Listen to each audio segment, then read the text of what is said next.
একতা এটা আসলে বিভিন্ন রকমের হতে পারে। একতা যার ভিত্তি হচ্ছে রক্তের সম্পর্ক, একতা যেটার ভিত্তি হলো এলাকা, সম্প্রদায়, গোত্র বা বর্ণ। তবে এই সব একতার সীমাবদ্ধতা আছে, এগুলো পৃথিবীব্যাপী না। ইসলাম ধর্ম এটা মানে না যে মানব জাতি বিভিন্ন গোত্র আর স্তরে বিভক্ত। আমার লেকচারের শুরুতে পবিত্র কোরআনের একটা আয়াত বলেছি, সূরা হুজুরাত অধ্যায় নম্বর 49 আয়াত নম্বর 13। আল্লাহ পবিত্র কোরআনে বলেছেন, ইয়া আইয়ুহান নাসু ইন্না খালাকনাকুম মিন যাকরিন ওয়া উনসা ওয়া জাআলনাকুম শুউবান ওয়া কাবাইলা লিতাআরাফু ইন্না আক্রামাকুম ইনদাল্লাহি আতকাকুম ইন্নাল্লাহা আলিমুন খাবীর। যার মানে, হে মানব জাতি, আমি তোমাদেরকে এক জোড়া পুরুষ ও নারী হতে সৃষ্টি করেছি, আর তোমাদের বিভক্ত করেছি আমি বিভিন্ন জাতীয় গোত্রে, যাতে একে অন্যকে চিনতে পারো। এজন্য নয় যে একে অন্যকে ঘৃণা করবে। এবং আল্লাহর কাছে সেই ব্যক্তির অধিক মর্যাদা রয়েছে যে ব্যক্তির রয়েছে তাকওয়া। আল্লাহ সুবহানাহু ওয়া তাআলার বিচার করার মানদণ্ডটা সেটা গায়ের রং না, সেটা বর্ণ না, সম্পদ না, লিঙ্গ না, সেটা হচ্ছে তাকওয়া। তার মানে আল্লাহকে মেনে চলা, ধার্মিকতা আর ন্যায়নিষ্ঠতা। আল্লাহ পবিত্র কোরআনে বলেছেন সূরা রুম অধ্যায় নম্বর 30 অনুচ্ছেদ 22, তাঁর নিদর্শনাবলীর মধ্যে রয়েছে আকাশমণ্ডলী ও পৃথিবীর সৃষ্টি, এবং তিনি তোমাদের ভাষা আর বর্ণের মধ্যে বৈচিত্র্য সৃষ্টি করে দিয়েছেন। এতে জ্ঞানীদের জন্য অবশ্যই বহু নিদর্শন রয়েছে। আল্লাহ মানুষকে বিভিন্ন বর্ণে সৃষ্টি করেছেন, বিভিন্ন ভাষা দিয়েছেন, যাতে করে একে অন্যকে চিনতে পারেন। আল্লাহ বলেছেন সূরা ইসরা অধ্যায় নম্বর 17 আয়াত 70, ওয়ালাকাদ কাররামনা বানি আদমা। আল্লাহ সব আদম সন্তানকে মর্যাদা দান করেছেন, পৃথিবীর যে অংশ থেকে আপনি আসেন না কেন, যে সম্প্রদায় থেকে আসেন না কেন। আল্লাহ সুবহানাহু ওয়া তাআলা সব আদম সন্তানকে মর্যাদা দিয়েছেন, পুরো মানব জাতিকে। আল্লাহ বলেছেন সূরা ফাতির অধ্যায় 35 আয়াত 24, ওয়া ইম মিন উম্মাতিন ইল্লা খালা ফিহা নাযীর। এমন কোন সম্প্রদায় নেই যাদের কাছে আমি সতর্ককারী পাঠাইনি। আল্লাহ কোরআনে বলেছেন সূরা রদ অধ্যায় 13 অনুচ্ছেদ 7, ওয়া লিকুল্লি কওমিন হাদ। প্রত্যেক সম্প্রদায়ের জন্য রয়েছে পথপ্রদর্শক। আল্লাহ তাআলা প্রত্যেক সম্প্রদায়ের জন্য নবী রাসূল পাঠিয়েছেন। আমাদের নবীজি মুহাম্মদ সাল্লাল্লাহু আলাইহি ওয়াসাল্লাম বলেছেন, এই সহিহ হাদিসটা আছে আহমদ ইবনে হাম্বলে খণ্ড নম্বর 5। আমাদের নবীজি বলেছেন, এ পর্যন্ত পৃথিবীতে 1,24,000 নবী রাসূল এসেছেন। তবে যেসব নবী রাসূল সর্বশেষ ও চূড়ান্ত নবী মুহাম্মদ সাল্লাল্লাহু আলাইহি সাল্লামের আগে এসেছেন, তারা এসেছেন শুধু তাদের সম্প্রদায়ের জন্য, তাদের উম্মার জন্য। আর যেহেতু নবীজি মুহাম্মদ সাল্লাল্লাহু আলাইহি সাল্লাম হলেন সর্বশেষ ও চূড়ান্ত নবী, তিনি শুধুমাত্র মুসলিম বা আরবদের জন্য আসেননি। আল্লাহ পবিত্র কোরআনে বলেছেন সূরা আম্বিয়া অধ্যায় নম্বর 21 আয়াত নম্বর 107, ওয়া মা আরসালনাকা ইল্লা রাহমাতাল লিল আলামিন। আমি তো তোমাকে প্রেরণ করেছি কেবল বিশ্বজগতের প্রতি রহমত হিসেবে, সকল সৃষ্টির প্রতি রহমত হিসেবে, পুরো মানবজাতির প্রতি রহমত হিসেবে। আল্লাহ বলেছেন সূরা সাবা অধ্যায় নম্বর 34 আয়াত নম্বর 28, ওয়া মা আরসালনাকা ইল্লা কাফাতাল লিন নাস বাশীরা ওয়া নাযীরা। আমি তো তোমাকে সমগ্র মানবজাতির প্রতি সুসংবাদদাতা ও সতর্ককারী রূপে পৃথিবীতে পাঠিয়েছি, কিন্তু অধিকাংশ মানুষই এখনো এটা জানে না। তাহলে নবীজি মুহাম্মদ সাল্লাল্লাহু আলাইহি সাল্লাম শুধুমাত্র মুসলিম বা আরবদের জন্য আসেননি, তিনি এসেছিলেন পুরো মানব জাতির জন্য। আল্লাহ কোরআনে বলেছেন সূরা রদ অধ্যায় 13 আয়াত 38, লিকুল্লি আজলিন কিতাব। প্রত্যেক যুগে আমি আসমানি কিতাব পাঠিয়েছি। পবিত্র কোরআনে মাত্র 4টার নাম উল্লেখ করা হয়েছে, তবে প্রত্যেক যুগেই আল্লাহ আসমানি কিতাব পাঠিয়েছেন। কিন্তু সর্বশেষ ও চূড়ান্ত আসমানি কিতাব কোরআনের আগে যেসব কিতাব এসেছিল, সেগুলো ছিল নির্দিষ্ট গোত্রের জন্য, আর সেই কিতাবের নির্দেশ মানার কথা ছিল একটা নির্দিষ্ট সময় পর্যন্ত।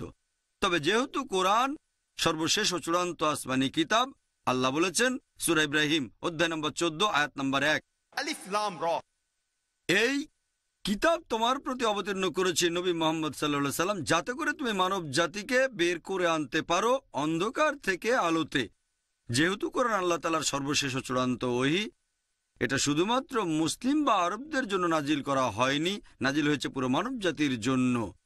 এই কথাটা আবারও আছে সূরা ইব্রাহিম অধ্যায় 14 আয়াত 52, সূরা বাকারা অধ্যায় 2 আয়াত 185, এছাড়াও সূরা আল জুমার অধ্যায় 39 আয়াত 41, যে পবিত্র কোরআন নাজিল হয়েছে পুরো মানব জাতির জন্য।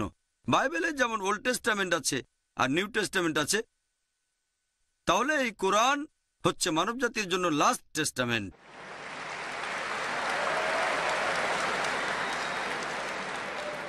এখানে বিশ্বাসের মূল ভিত্তি হচ্ছে কেবলমাত্র একজন সৃষ্টিকর্তাকে বিশ্বাস করা, রক্ষাকর্তা।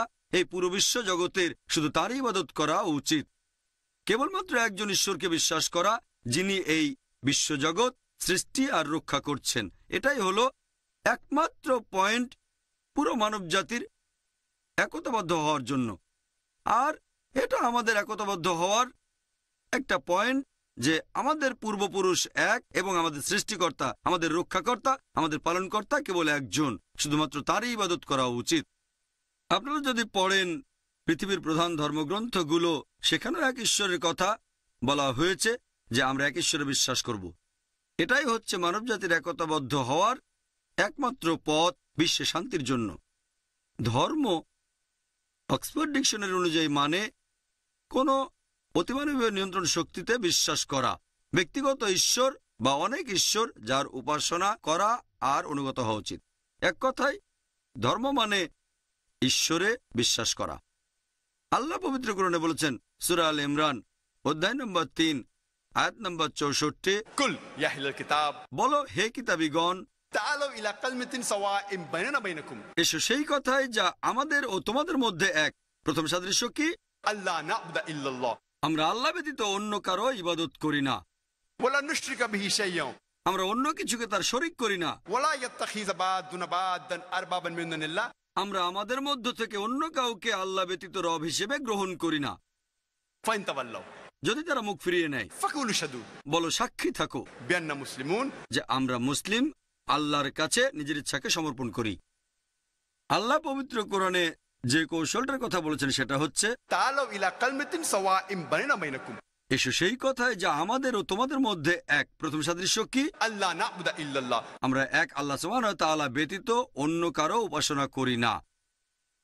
কোন ধর্মের ঈশ্বরের ধারণা বুঝতে গেলে সেই ধর্মের অনুসারীদের কাজকর্ম দেখলে হবে না। কোন ধর্মের ঈশ্বরের ধারণাটা বুঝতে গেলে আমাদের দেখতে হবে সেই ধর্মের ধর্মগ্রন্থগুলো ঈশ্বর সম্পর্কে কি বলেছে। আর আপনারা যদি প্রধান ধর্মের ধর্মগ্রন্থগুলো দেখেন, সবাই বলেছে ঈশ্বরের একত্ববাদের কথা, ঈশ্বরে বিশ্বাসের একতা, তাওহীদের কথা। প্রথমে আলোচনা করব হিন্দুইজমে ঈশ্বরের ধারণাটা নিয়ে। যদি কোনো সাধারণ হিন্দুকে জিজ্ঞেস করেন সে কতজন ঈশ্বরে বিশ্বাস করে, কেউ বলবে 3 জন, কেউ বলবে 1000, আবার কেউ বলবে সে 33 কোটি দেবদেবীতে বিশ্বাস করে। তবে কোনো জ্ঞানী হিন্দুকে জিজ্ঞেস করেন যিনি হিন্দু ধর্মগ্রন্থগুলো সম্পর্কে জানেন, তিনি আপনাকে বলবেন হিন্দুদের উচিত শুধুমাত্র একজন ঈশ্বরের উপাসনা করা। সাধারণ হিন্দুরা একটা ফিলোসফিতে বিশ্বাস করে যার নাম প্যান্থাইজম। সাধারণ হিন্দুরা বলে যে সবকিছু ঈশ্বর, গাছ ঈশ্বর, সূর্য ঈশ্বর, চাঁদ ঈশ্বর, মানুষ ঈশ্বর, সাপও ঈশ্বর। আমরা মুসলিমরা যেটা বলি সবকিছু হচ্ছে ঈশ্বরের। ঈশ্বর তারপরে এর শব্দটা রয়েছে। সবকিছুর মালিক হচ্ছে ঈশ্বর। গাছের মালিক ঈশ্বর, সূর্যের মালিক ঈশ্বর, চাঁদের মালিক ঈশ্বর, মানুষের মালিক ঈশ্বর, সাপের মালিকও ঈশ্বর। তাহলে হিন্দু আর মুসলিমদের মধ্যে প্রধান পার্থক্য হচ্ছে সাধারণ হিন্দুরা বলে সবকিছু ঈশ্বর, আমরা মুসলিমরা বলি সবকিছু ঈশ্বরের। ঈশ্বর তারপরে এর শব্দটা রয়েছে। যদি আমরা এর শব্দটার সমাধান করতে পারি, হিন্দু আর মুসলিম আমরা একতাবদ্ধ হয়ে যাব।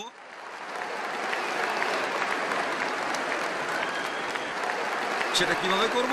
আল্লাহ যেভাবে বলেছেন, তাআলু ইলা কালিমাতিন সাওয়াইন বাইনানা বাইনাকুম, এসো সেই কথাই যা আমাদের ও তোমাদের মধ্যে এক। প্রথম সাদৃশ্য কি? আল্লা না'বুদা ইল্লাল্লাহ, আমরা আল্লাহ ব্যতীত অন্য কারো ইবাদত করি না। আসলে এবারে দেখি হিন্দু ধর্মগ্রন্থগুলোতে সর্বশক্তিমান ঈশ্বর সম্পর্কে কি বলা হয়েছে। হিন্দুদের পবিত্র ধর্মগ্রন্থগুলোর মধ্যে রয়েছে ছান্দোগ্য উপনিষদ। এখানে বলা হয়েছে অধ্যায় নম্বর 6 অনুচ্ছেদ 2 পরিচ্ছেদ 1, একম এভিদিত্যম, এটা সংস্কৃত উদ্ধৃতি যার মানে ঈশ্বর কেবলমাত্র একজন, দ্বিতীয় কেউ নেই। তারপরে বলা হয়েছে শ্বেতাক্ষেত্র উপনিষদে অধ্যায় নম্বর 6 অনুচ্ছেদ 9, নাচস্য কসিজ জনিতা না চদিপা, এ কথাটার মানে হচ্ছে সর্বশক্তিমান ঈশ্বর, তার কোনো প্রভু নেই, তার কোনো বাবা মা নেই, তার মা নেই, তার কোনো বাবা মা নেই। এর উল্লেখ আছে শ্বেতাক্ষেত্র উপনিষদে অধ্যায় নম্বর 4 অনুচ্ছেদ 19। न तस्य प्रतिमा अस्ति। ঈশ্বরের সমতুল্য আর কিছুই নেই, সর্বশক্তিমান ঈশ্বরের সমতুল্য কিছু নেই। হিন্দু ধর্মগ্রন্থগুলোর মধ্যে সবচেয়ে জনপ্রিয় আর সবচেয়ে বেশি পড়া ভগবদ্গীতা। ভগবদ্গীতায় বলা হয়েছে অধ্যায় নম্বর 7 অনুচ্ছেদ 20, জাগতিক আশা আকাঙ্ক্ষা যাদের সব বিচার বুদ্ধি কেড়ে নিয়েছে তারা নকল ঈশ্বরের উপাসনা করে, তারা মূর্তি পূজা করে। ভগবদ্গীতায় উল্লেখ করা হয়েছে অধ্যায় নম্বর 10 অনুচ্ছেদ 3, তারা জানে যে আমি স্বয়ম্ভু, যে কখনো জন্মগ্রহণ করেনি, পুরো বিশ্বজগতের সর্বময় প্রভু। হিন্দু ধর্মগ্রন্থগুলোর মধ্যে সবচেয়ে পবিত্র হচ্ছে বেদ। যজুর্বেদে উল্লেখ আছে অধ্যায় নম্বর 32 অনুচ্ছেদ নম্বর 3, न तस्य प्रतिमा अस्ति। মহান ঈশ্বরের কোনো প্রতিমূর্তি নেই, সর্বশক্তিমান ঈশ্বরের কোনো প্রতিমা নেই। যজুর্বেদে উল্লেখ করা হয়েছে অধ্যায় নম্বর 40 অনুচ্ছেদ 9, अंधात्म प्रविशन्ति या असम्बुद्धिम् उपास्ते। তারা অন্ধকারে প্রবেশ করছে যারা আসাম্বতীর উপাসনা করে। বিভিন্ন প্রাকৃতিক জিনিস যেমন আগুন, পানি, বাতাস ইত্যাদি। অনুচ্ছেদটা তারপর বলছে তারা আরো বেশি অন্ধকারে প্রবেশ করছে যারা উপাসনা করে সাম্বতীর, মানে মানুষের বানানো জিনিস যেমন টেবিল, চেয়ার, মূর্তি ইত্যাদি। এ কথা কে বলেছে? যজুর্বেদ অধ্যায় নম্বর 32 অনুচ্ছেদ 3। ঋগ্বেদে উল্লেখ করা হয়েছে গ্রন্থ নম্বর 1 অনুচ্ছেদ 164 পরিচ্ছেদ 46, एकम सत विप्र बहुधा वेदान्ते। ঈশ্বর একজন, সত্য একজন, জ্ঞানীরা তাকে বিভিন্ন নামে ডেকে থাকেন। আর শুধুমাত্র ঋগ্বেদের একটা অনুচ্ছেদে সর্বশক্তিমান ঈশ্বরের 33টা আলাদা বৈশিষ্ট্যের কথা বলা হয়েছে। ঋগ্বেদে গ্রন্থ নম্বর 2 অনুচ্ছেদ 1, ঋগ্বেদ আরো বলছে গ্রন্থ নম্বর 8 অনুচ্ছেদ 1 পরিচ্ছেদ 1, मां चिदन यदि संसद। সকল প্রশংসা শুধু তারই প্রাপ্য, শুধু তারই উপাসনা করো। আর ব্রহ্মসূত্র হিন্দুজীবী ধর্মবিশ্বাসের মূল ভিত্তিটা হচ্ছে एकम ब्रह्म द्योत्या नास्ते नहना नास्ते किंचन। भगवान एक ही है, दूसरा नहीं है, नहीं है, नहीं है, जरा भी नहीं है। ঈশ্বর কেবলমাত্র একজন, দ্বিতীয় কেউ নেই, কোথাও কেউ নেই, কোথাও কেউ নেই, আর কোথাও কেউ নেই। যদি হিন্দু ধর্মগ্রন্থগুলো পড়েন তাহলে হিন্দুইজমে ঈশ্বরের ধারণাটা বুঝতে পারবেন যে সেখানে বলা হয়েছে বিশ্বাস করবেন একজন ঈশ্বরকে যার কোনো প্রতিমূর্তি নেই, যার কোনো মূর্তি নেই, শুধু তার উপাসনা করো। আসুন এবার ইহুদি ধর্মে ঈশ্বরের ধারণা নিয়ে আলোচনা করি। ওল্ড টেস্টামেন্টে উল্লেখ করা হয়েছে বুক অব ডিউটেরোনমি অধ্যায় নম্বর 6 অনুচ্ছেদ 4, মুসা আলাইহিস সালাম বলেছেন शमा इज़राइलो अदनन हाइनो अदनाय खद। এটা হিব্রু ধৃতি যার মানে শোনো ইসরায়েলবাসী, প্রভু আমাদের ঈশ্বর হলেন একজন।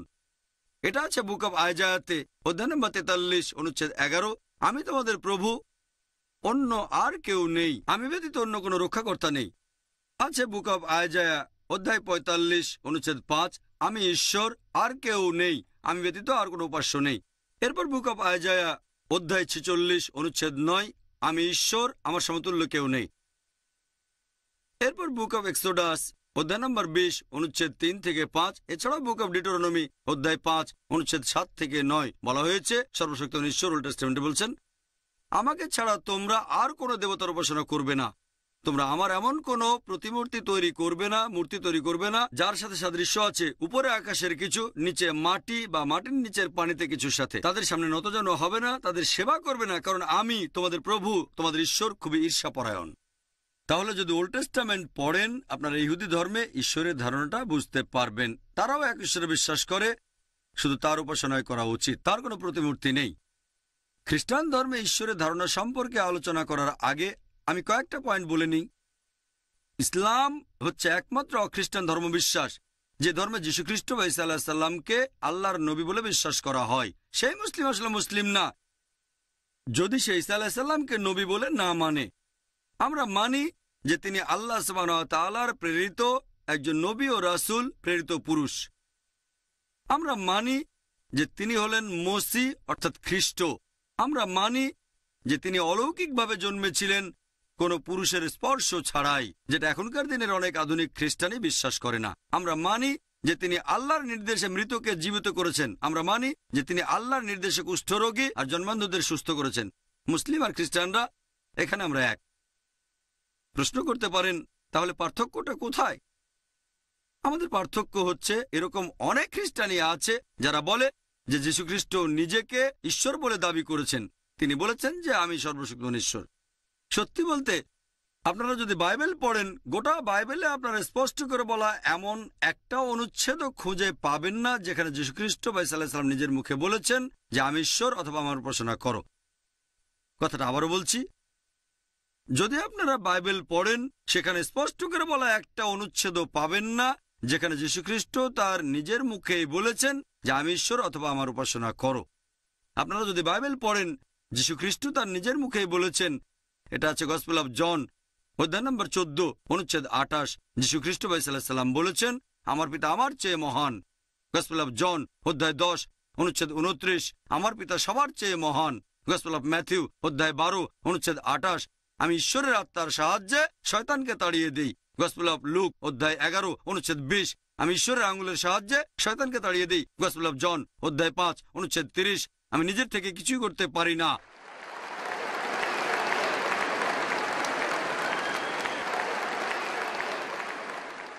আমি নিজের থেকে কিছু করতে পারি না, আমি যেমন শুনি তেমন বিচার করি এবং আমার বিচার ন্যায্য, কারণ আমি আমার ইচ্ছা পূরণ করি না, পিতার ইচ্ছা পূরণ করি। যদি কেউ বলে নিজের ইচ্ছা পূরণ করি না, আমার ঈশ্বরের ইচ্ছা পূরণ করি, সে একজন মুসলিম। যীশুখ্রিস্ট ছিলেন একজন মুসলিম। এটা আছে বুক অব অ্যাক্টসে অধ্যায় নম্বর 2 অনুচ্ছেদ নম্বর 22, হে ইসরায়েলবাসী, একথা শোনো, নাজারেত শহরের যিশু তোমাদের মধ্য থেকে ঈশ্বরের মনোনীত মানুষ, যাকে দিয়ে ঈশ্বর অলৌকিক কাজ করিয়েছেন আর তোমরা তার সাক্ষী। তোমাদের মধ্যে ঈশ্বর মনোনীত একজন মানুষ, যাকে দিয়ে ঈশ্বর অনেক অলৌকিক কাজ করিয়েছেন আর তোমরা তার সাক্ষী। যীশুখ্রিস্টকে যখন জিজ্ঞেস করা হলো ঈশ্বরের প্রথম আদেশটা কি, তিনি সেই কথাটাই বললেন যে কথাটা বলেছিলেন মুসা আলাইহিস সালাম। এটা হচ্ছে গসপেল অফ মার্কে অধ্যায় নম্বর 12 অনুচ্ছেদ 19, বলা হয়েছে, শামা ইসরাঈলো আদনাল হাইন আদনাই খাদ, হে ইসরায়েলবাসী শোনো, প্রভু আমাদের ঈশ্বর হলেন একমাত্র প্রভু।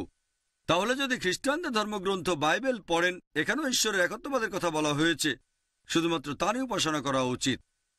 আসুন এবারে ইসলাম ধর্মে আল্লাহর ধারণা নিয়ে আলোচনা করি।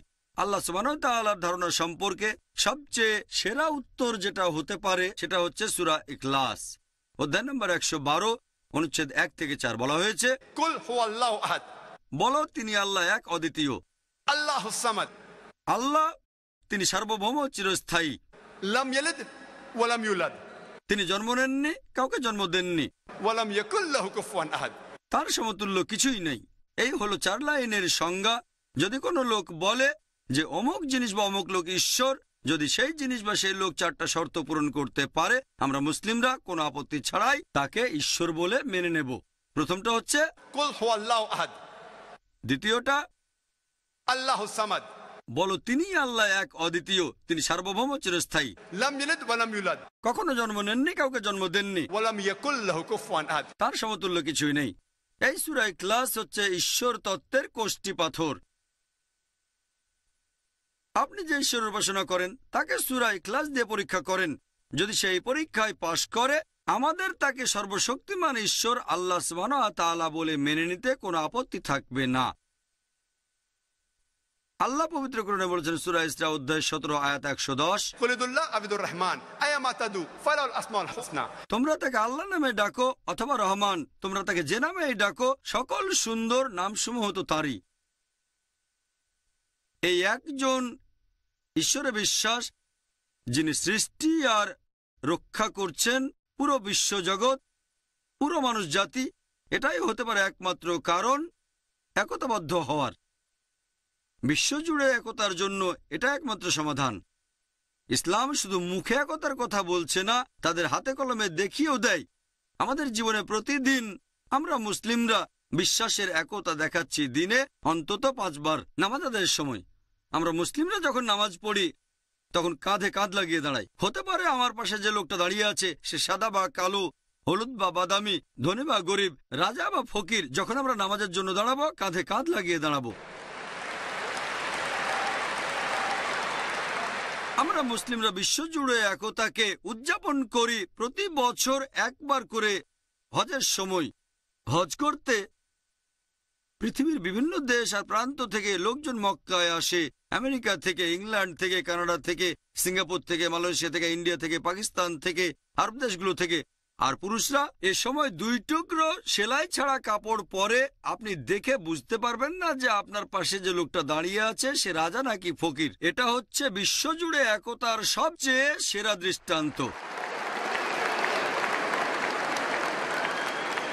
আমাদের নবীজি মুহাম্মদ সাল্লাল্লাহু আলাইহি ওয়াসাল্লাম বলেছেন, কোনো আরব একজন অনারবের চেয়ে শ্রেষ্ঠ না, আবার কোনো অনারব একজন আরবের চেয়ে শ্রেষ্ঠ না, কোনো শ্বেতাঙ্গ একজন কৃষ্ণাঙ্গের চেয়ে শ্রেষ্ঠ না, আবার কোনো কৃষ্ণাঙ্গ শ্বেতাঙ্গের চেয়ে শ্রেষ্ঠ না। শ্রেষ্ঠ হবে গুণ দিয়ে, শ্রেষ্ঠ হবে তাকওয়া দিয়ে, তার মানে আল্লাহকে মেনে চলা ধার্মিকতা আর ন্যায়নিষ্ঠতা।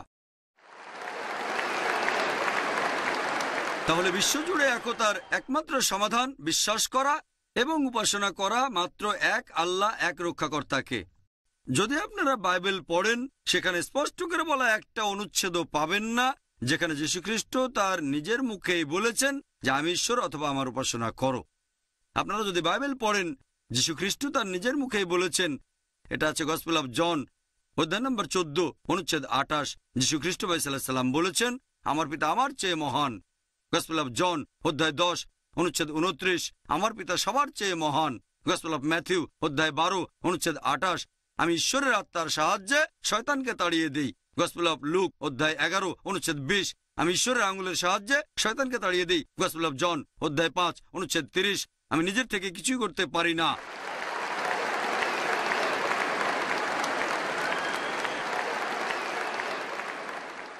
আমি নিজের থেকে কিছু করতে পারি না, আমি যেমন শুনি তেমন বিচার করি এবং আমার বিচার ন্যায্য, কারণ আমি আমার ইচ্ছা পূরণ করি না, পিতার ইচ্ছা পূরণ করি। যদি কেউ বলে নিজের ইচ্ছা পূরণ করি না, আমার ঈশ্বরের ইচ্ছা পূরণ করি, সে একজন মুসলিম। যীশুখ্রিস্ট ছিলেন একজন মুসলিম। এটা আছে বুক অব অ্যাক্টসে অধ্যায় নম্বর 2 অনুচ্ছেদ নম্বর 22, হে ইসরায়েলবাসী, একথা শোনো, নাজারেত শহরের যিশু তোমাদের মধ্য থেকে ঈশ্বরের মনোনীত মানুষ, যাকে দিয়ে ঈশ্বর অলৌকিক কাজ করিয়েছেন, আর তোমরা তার সাক্ষী। তোমাদের মধ্যে ঈশ্বর মনোনীত একজন মানুষ, যাকে দিয়ে ঈশ্বর অনেক অলৌকিক কাজ করিয়েছেন, আর তোমরা তার সাক্ষী।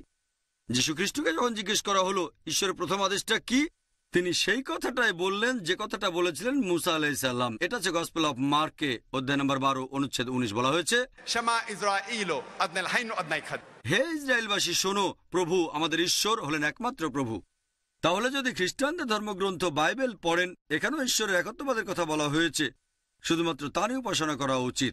আসুন এবারে ইসলাম ধর্মে আল্লাহর ধারণা নিয়ে আলোচনা করি। আল্লাহ সুবহানাহু ওয়া তাআলার ধারণা সম্পর্কে সবচেয়ে সেরা উত্তর যেটা হতে পারে সেটা হচ্ছে সূরা ইখলাস অধ্যায় নম্বর 112 অনুচ্ছেদ 1 থেকে 4, বলা হয়েছে, কুল হুয়াল্লাহু আহাদ, বলো তিনি আল্লাহ এক অদ্বিতীয়। আল্লাহুস সামাদ, আল্লাহ তিনি সার্বভৌম চিরস্থায়ী। লাম ইয়ালিদ ওয়া লাম ইউলাদ, তিনি জন্ম নেননি, কাউকে জন্ম দেননি। ওয়া লাম ইয়াকুল লাহু কুফুয়ান আহাদ, তার সমতুল্য কিছুই নেই। এই হলো 4 লাইনের সংজ্ঞা। যদি কোনো লোক বলে যে অমুক জিনিস বা অমুক লোক ঈশ্বর, যদি সেই জিনিস বা সেই লোক 4টা শর্ত পূরণ করতে পারে, আমরা মুসলিমরা কোনো আপত্তি ছাড়াই তাকে ঈশ্বর বলে মেনে নেব। প্রথমটা হচ্ছে কুল হুয়াল্লাহু আহাদ, দ্বিতীয়টা আল্লাহুস সামাদ, বলো তিনি আল্লাহ এক অদ্বিতীয়, তিনি সার্বভৌম চিরস্থায়ী, লাম ইয়ালিদ ওয়া লাম ইউলাদ, কখনো জন্ম নেননি, কাউকে জন্ম দেননি, ওয়া লাম ইয়াকুল লাহু কুফুয়ান আহাদ। তার সমতুল্য কিছুই নেই। এই সূরা ইখলাস হচ্ছে ঈশ্বর তত্ত্বের কোষ্ঠী পাথর। আপনি যে ঈশ্বরের উপাসনা করেন তাকে সূরা ইখলাস দিয়ে পরীক্ষা করেন। যদি সেই পরীক্ষায় পাশ করে, আমাদের তাকে সর্বশক্তিমান ঈশ্বর আল্লাহ সুবহানাহু ওয়া তাআলা বলে মেনে নিতে কোনো আপত্তি থাকবে না। আল্লাহ পবিত্র কোরআনে বলেছেন সূরা ইসরা অধ্যায় 17 আয়াত 110, কুলিদুল্লাহ আবিদুর রহমান আয়ামা তাদু ফালাল আসমাউল হুসনা, তোমরা তাকে আল্লাহ নামে ডাকো অথবা রহমান, তোমরা তাকে যে নামেই ডাকো, সকল সুন্দর নামসমূহ তো তাঁরই। এই একজন ঈশ্বরে বিশ্বাস, যিনি সৃষ্টি আর রক্ষা করছেন পুরো বিশ্বজগৎ, পুরো মানুষ জাতি, এটাই হতে পারে একমাত্র কারণ একতাবদ্ধ হওয়ার। বিশ্বজুড়ে একতার জন্য এটা একমাত্র সমাধান। ইসলাম শুধু মুখে একতার কথা বলছে না, তাদের হাতে কলমে দেখিয়েও দেয়। আমাদের জীবনে প্রতিদিন আমরা মুসলিমরা বিশ্বাসের একতা দেখাচ্ছি। দিনে অন্তত 5 বার নামাজ আদায়ের সময় আমরা মুসলিমরা যখন নামাজ পড়ি তখন কাঁধে কাঁধ লাগিয়ে দাঁড়াই। হতে পারে আমার পাশে যে লোকটা দাঁড়িয়ে আছে সে সাদা বা কালো, হলুদ বা বাদামি, ধনী বা গরিব, রাজা বা ফকির, যখন আমরা নামাজের জন্য দাঁড়াবো কাঁধে কাঁধ লাগিয়ে দাঁড়াবো। আমরা মুসলিমরা বিশ্বজুড়ে একতাকে উদযাপন করি প্রতি বছর একবার করে হজের সময়। হজ করতে পৃথিবীর বিভিন্ন দেশ আর প্রান্ত থেকে লোকজন মক্কায় আসে। আমেরিকা থেকে, ইংল্যান্ড থেকে, কানাডা থেকে, সিঙ্গাপুর থেকে, মালয়েশিয়া থেকে, ইন্ডিয়া থেকে, পাকিস্তান থেকে, আরব দেশগুলো থেকে। আর পুরুষরা এ সময় 2 টুকরো সেলাই ছাড়া কাপড় পরে। আপনি দেখে বুঝতে পারবেন না যে আপনার পাশে যে লোকটা দাঁড়িয়ে আছে সে রাজা নাকি ফকির। এটা হচ্ছে বিশ্বজুড়ে একতার সবচেয়ে সেরা দৃষ্টান্ত।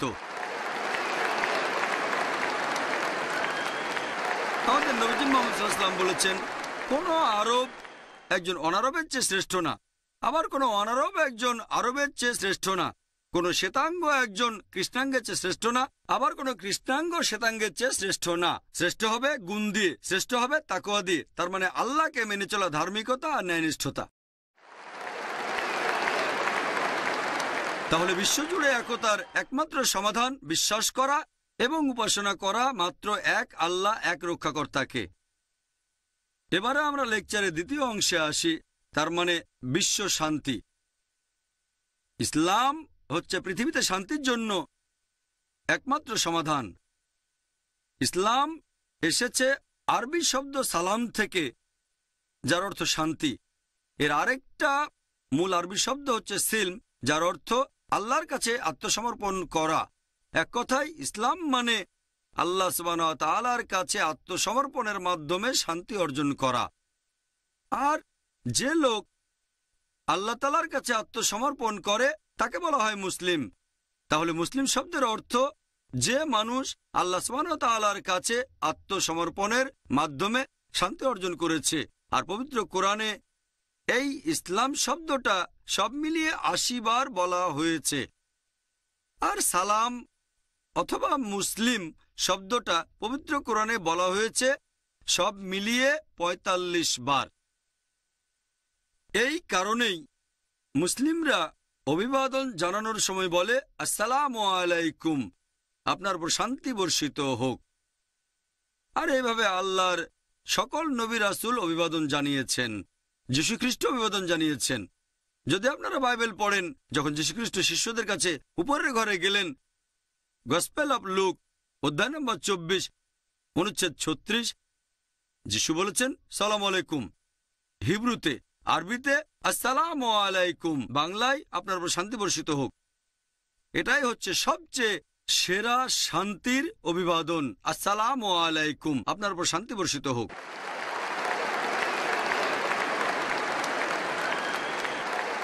দুর্ভাগ্যজনকভাবে বর্তমানের পশ্চিমা বিশ্ব, যেখানে বেশিরভাগ মানুষই খ্রিস্টান ধর্মের অনুসারী, তারা নতুন ধরনের অভিবাদন চালু করেছে। Good morning, good afternoon, good evening, hi, hello.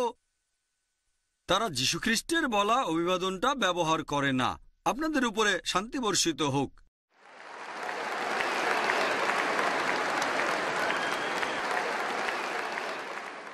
ইসলাম হচ্ছে শান্তির ধর্ম। তবে দুর্ভাগ্যজনকভাবে আন্তর্জাতিক মিডিয়ায় এখন দেখতে পাই ইসলাম ধর্ম সম্পর্কে মিথ্যা খবর আর কুৎসা প্রচার করে। আন্তর্জাতিক মিডিয়া ইসলাম সম্পর্কে বিভিন্ন ভুল তথ্য প্রচার করছে পৃথিবী জুড়ে। আর একটা আর্টিকেল অনুযায়ী ছাপা হয়েছিল টাইম ম্যাগাজিনে 1979 সালের 16 এপ্রিল, বলা হয়েছে যে এ পর্যন্ত 60,000-এর বেশি বই লেখা হয়েছে ইসলামের বিরুদ্ধে আর নবীজির বিরুদ্ধে। সময়কালটা 150 বছর, 1800 থেকে 1950 সাল পর্যন্ত। যদি হিসাব করেন তাহলে ইসলামের বিরুদ্ধে একটারও বেশি বই লেখা হয়েছে প্রতিদিন। তবে 9/11-এর পরে 2001 সালের 11 সেপ্টেম্বরের পরে এই প্রবণতাটা অনেক গুণ বেড়ে গেছে। এখন এই পার্সেন্টেজ, এই সংখ্যাটা অনেক গুণ বেড়ে গেছে। এটা প্রত্যেক মুসলিমের দায়িত্ব। আমরা এই ভুল ধারণাগুলো শুধরে দেওয়ার চেষ্টা করব, যেটা প্রচার করছে আন্তর্জাতিক মিডিয়া।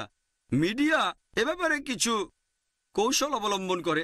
তারা এমনভাবে দেখায় যেন ইসলাম এমন একটা ধর্ম যেটা উত্তেজনা সৃষ্টি করে, যেন ইসলামের কারণে পুরো পৃথিবীতে শান্তির ব্যাঘাত ঘটছে। তারা যে কৌশল ব্যবহার করে সেগুলোর একটা যে তারা এভাবে বলে এই জিনিসটা আছে ইসলামে, যেটা আসলে ইসলামে নেই। যেটার কথা ইসলামে কখনো শোনায়নি।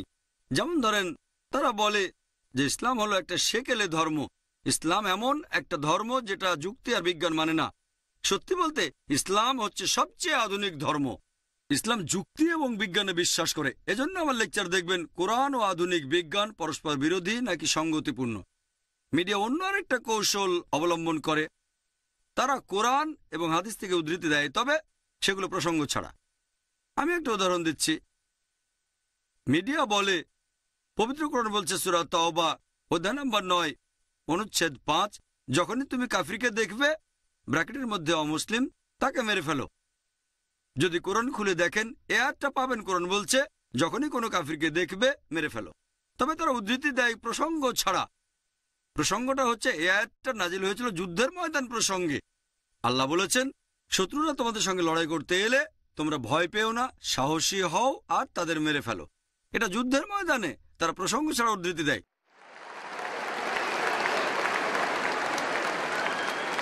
এখনকার দিনে কোনো আর্মি জেনারেল তার সৈন্যদের মনোবল বাড়ানোর জন্য এরকম কথা অবশ্যই বলতে পারে, শত্রু দেখলে ভয় পেও না, তাদের মেরে ফেলো। সেজন্য অবশ্যই বলবে না চুপ করে থাকো। আর অনেক সময় সূরা তাওবার 5 নম্বর আয়াতের উদ্ধৃতি দেওয়ার পরে তারা সরাসরি 7 নম্বরে চলে যায়। কেন? কারণ 6 নম্বরে এটার উত্তর আছে। 6 নম্বর আয়াত বলছে, যদি তোমার শত্রু শান্তি চায়, যদি শান্তি চায় তাহলে শুধু ছেড়েই দিও না, তাকে নিরাপদ কোনো স্থানে পৌঁছে দাও। চিন্তা করেন, এখনকার দিনের সবচেয়ে দয়ালু আর্মি জেনারেল খুব বেশি হলে বলতে পারে ঠিক আছে শত্রুকে ছেড়ে দাও, তবে কোরআন বলছে শুধু তাদের ছেড়েই দিও না, নিরাপদ কোনো স্থানে তাদের পৌঁছে দাও, যাতে তারা আল্লাহর বাণী শুনতে পারে। এরকম আরো উদাহরণ আছে। সূরা আনফাল অধ্যায় 8 আয়াত 60, এখানেও শত্রুদের মারার কথা বলা হয়েছে, কিন্তু তারপরে আয়াতটাই পবিত্র কোরআনের বেশিরভাগ সময়ে যেখানে শত্রুকে মেরে ফেলার কথা বলা হয়েছে, ঠিক তার পরের আয়াতটাই শান্তির কথা বলা হয়েছে। যেমন এখানে সূরা আনফাল অধ্যায় 8 আয়াত 61, শান্তি আরো ভালো, যদি শত্রু শান্তি চায় তাহলে সেটাই করো। পবিত্র কোরআন এই কথাই বলছে। তাহলে কোরআন আর ইসলাম হচ্ছে শান্তির জন্য, তারা প্রসঙ্গ ছাড়া উদ্ধৃতি দেয়। মিডিয়ার তৃতীয় কৌশল হচ্ছে যে তারা কুলাঙ্গার কিছু মানুষকে এমনভাবে দেখায় যেন তারাই মুসলিমদের দৃষ্টান্ত। আপনাদের একটা প্রশ্ন করি, ধরেন একটা নতুন মার্সিডিজ গাড়ি দেখেছেন 500 SCL, আর যে লোক গাড়ি চালাতে জানে না সেরকম লোককে স্টিয়ারিং ধরে বসালেন, গাড়িটা অ্যাক্সিডেন্ট করলো। আপনি কাকে দোষ দেবেন? গাড়িকে দোষ দেবেন নাকি ড্রাইভারকে দোষ দেবেন? কাকে দোষ দেবেন, গাড়িকে না ড্রাইভারকে? দোষ দেবেন ড্রাইভারকে। যদি জানতে চান গাড়িটা কত ভালো, তাহলে গাড়ির খুঁটিনাটি দেখেন, গাড়িটার স্পিড কত, নিরাপত্তার ব্যবস্থা কি, পিক আপ কেমন, গাড়িতে কতগুলো গিয়ার আছে ইত্যাদি। আর যদি গাড়িটা চালিয়ে পরীক্ষা করতে চান তাহলে স্টিয়ারিং হুইলে এক্সপার্ট ড্রাইভারকে বসান। যদি ইসলাম ধর্মকে বিচার করতে চান তাহলে মুসলিমদের দৃষ্টান্ত দেখেন, সর্বশেষ ও চূড়ান্ত নবী মুহাম্মদ সাল্লাল্লাহু আলাইহি সাল্লামকে। মিডিয়ার আরেকটা কৌশল হচ্ছে যে ইসলাম নাকি মানব জাতির জন্য সমস্যা। সত্যি বলতে ইসলাম হচ্ছে মানব জাতির সমস্যাগুলোর সমাধান। মিডিয়া বলে মুসলিমরা হচ্ছে মৌলবাদী। এই মৌলবাদী শব্দের অর্থ কি? মৌলবাদী মানে যে লোক কোনো একটা বিষয়ের মূলনীতিগুলো মেনে চলে। যদি কেউ ভালো ডাক্তার হতে চায় তাহলে তাকে মেডিসিনের মূলনীতিগুলো জানতে এবং মানতে হবে। যদি মেডিসিনের ক্ষেত্রে মৌলবাদী না হয় সে ভালো ডাক্তার হতে পারবে না। যদি কেউ ভালো বিজ্ঞানী হতে চায় তাহলে তাকে বিজ্ঞানের মূলনীতিগুলো জানতে আর মানতে হবে। যদি বিজ্ঞানের ক্ষেত্রে মৌলবাদী না হয় সে ভালো বিজ্ঞানী হতে পারবে না। প্রথমে আমাদের দেখতে হবে সে লোকটা কোন বিষয়ে মৌলবাদী। যদি আমার কথা বলতে হয়, আমি মৌলবাদী মুসলিম হিসেবে গর্ববোধ করি।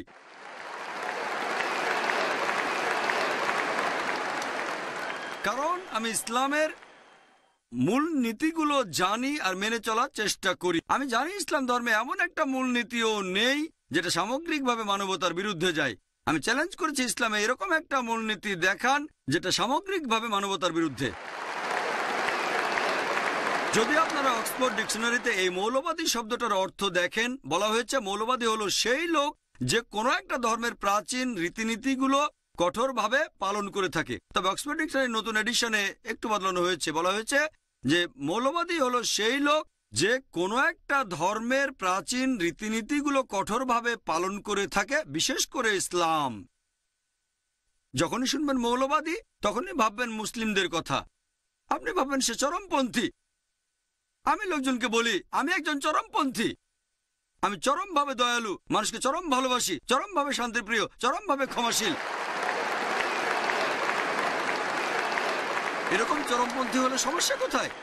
আমরা কেন এত লজ্জা পাচ্ছি? টেবিলটাকে উল্টে দেন।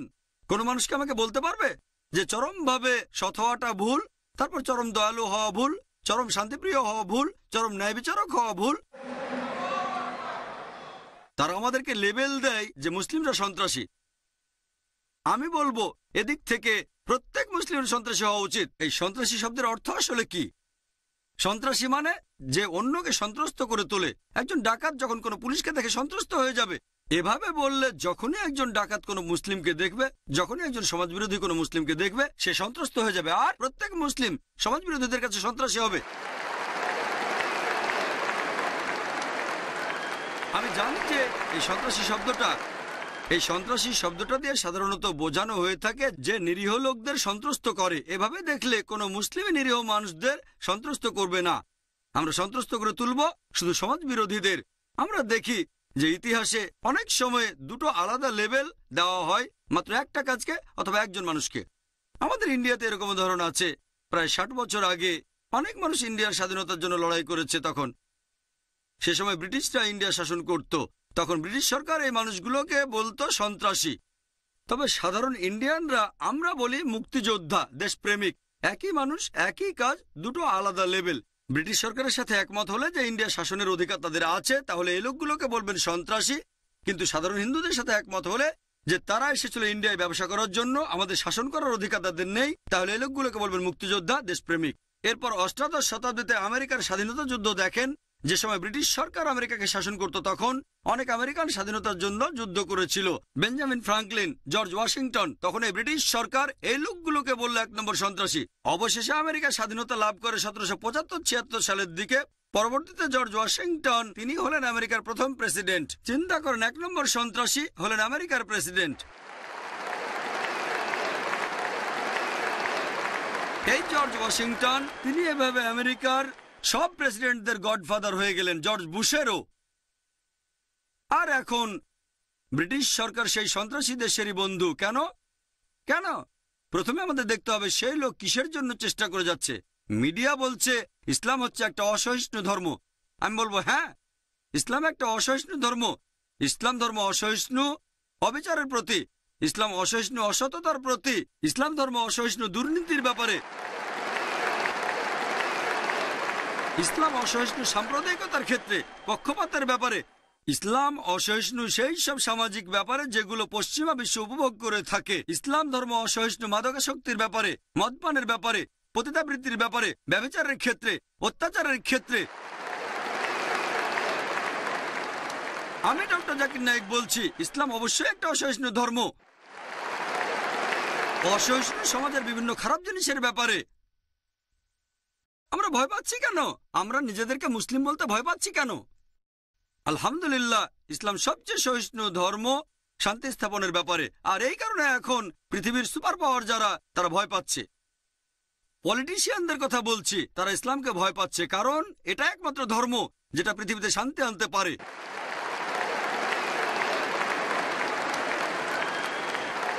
এই সুপার পাওয়াররা, এই পলিটিশিয়ানরা, তারা ভয় পায় যদি ইসলাম প্রসারিত হয় তারা ভোট হারাবে, তাদের চেয়ারটাও তারা হারাবে। তারা ইসলামকে ভয় পায়। এখনকার দিনে মিডিয়া বলে ইসলাম নাকি তরবারি দিয়ে ছড়ানো হয়েছে। ডিলেসি ওলেরি তার বইতে লিখেছেন, একজন বিখ্যাত ঐতিহাসিক, তিনি বলেছেন যে ইতিহাসে এটা পরিষ্কার যে উগ্রপন্থী মুসলিমরা পৃথিবীতে ঘুরে বেড়াচ্ছে আর তরবারি দিয়ে ইসলাম প্রচার করছে। এটা সবচেয়ে বড় আজগুবি একটা গল্প যেটা ঐতিহাসিকরা বারবার বলেছে। প্লেন ট্রুথ ম্যাগাজিনে একটা জরিপ করা হয়েছিল 1986 সালে। 50 বছরে বিভিন্ন ধর্মের অনুসারী কি পরিমাণ বেড়েছে 1934 সাল থেকে 84 সাল পর্যন্ত। সেখানে যেটা 1 নম্বর ধর্ম সেটা ইসলাম, 235%।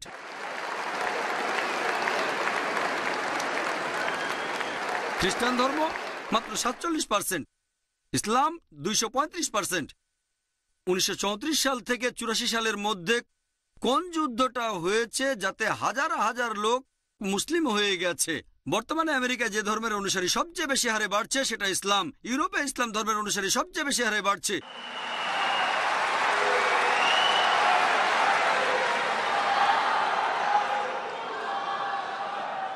মিডিয়া বলছে ইসলাম মেয়েদের ছোট করে রেখেছে। যদি ইসলাম মেয়েদের ছোট করে, এখন যেসব অমুসলিম ইসলাম ধর্ম গ্রহণ করছে আমেরিকান আর ইউরোপিয়ানরা, তাদের 2/3 হচ্ছে মহিলা। এইসব আমেরিকান মহিলা, এইসব ইউরোপিয়ান মহিলা কেন ইসলাম ধর্ম গ্রহণ করছে যদি ইসলাম নারীদের ছোট করে? এর কারণটা হলো যে এই আমেরিকান মহিলারা, ইউরোপিয়ান মহিলারা তাদের জীবনের বিভিন্ন সমস্যার সমাধান পেয়ে গেছে এই ইসলাম ধর্মে। 11 সেপ্টেম্বরের পর মাত্র 10 মাস সময়ের মধ্যে আমেরিকায় 34,000 আমেরিকান ইসলাম গ্রহণ করেছে। মাত্র 9 মাসের মধ্যে ইউরোপে 22,000 ইউরোপিয়ান ইসলাম গ্রহণ করেছে। আল্লাহ বলেছেন সূরা আল ইমরান অধ্যায় 3 আয়াত 54, মাকরু মাকরাল্লাহ ওয়াল্লাহু খায়রুল মাকিরিন। তারা চক্রান্ত করেছিল, আল্লাহ কৌশল করেছিলেন, নিশ্চয়ই আল্লাহ কৌশলীদের শ্রেষ্ঠ।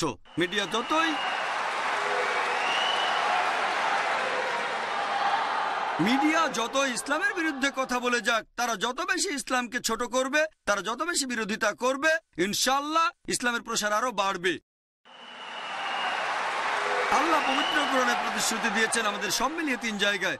সূরা তাওবা অধ্যায় 9 আয়াত 33, সূরা ফাতা অধ্যায় 48 আয়াত 28 এবং সূরা সাফ অধ্যায় 61 আয়াত 9। হুয়াল্লাযী আরসালা রাসূলাহু বিল হুদা ওয়াদ-দীনিল হক লিইয়ুযহিরাহু আলাদ দ্বীনি কুল্লি ওয়ালাউ কারিহাল মুশরিকুন। আল্লাহ তার রাসূলকে পাঠিয়েছেন পথ নির্দেশ এবং সত্যের দিন সহ, যাতে করে এটা জয়ী হয় সব ধর্মের উপরে, অন্য সব ইজমের উপরে, হোক সেটা খ্রিস্টানিজম, জুডাইজম, হিন্দুইজম, বুদ্ধাইজম, অ্যাথেইজম, মডার্নিজম, সোশ্যালিজম। ইসলাম ধর্ম এদের সবার উপরে জয়ী হবেই, সবার উপরে থাকবে, কুল্লে সবার সাথে জয়ী হবে। আমার লেকচার শেষ করার আগে ডক্টর অ্যাডাম পিয়ারসনের একটা উদ্ধৃতি দিচ্ছি। তিনি বলেছেন, মানুষজন ভয় পায় যে একদিন পারমাণবিক বোমা আরবদের হাতে চলে যাবে। তারা এটা বুঝতে পারে না যে ইসলামের বোমা, এই শান্তির ধর্মের বোমা অনেকদিন আগেই পড়ে গেছে।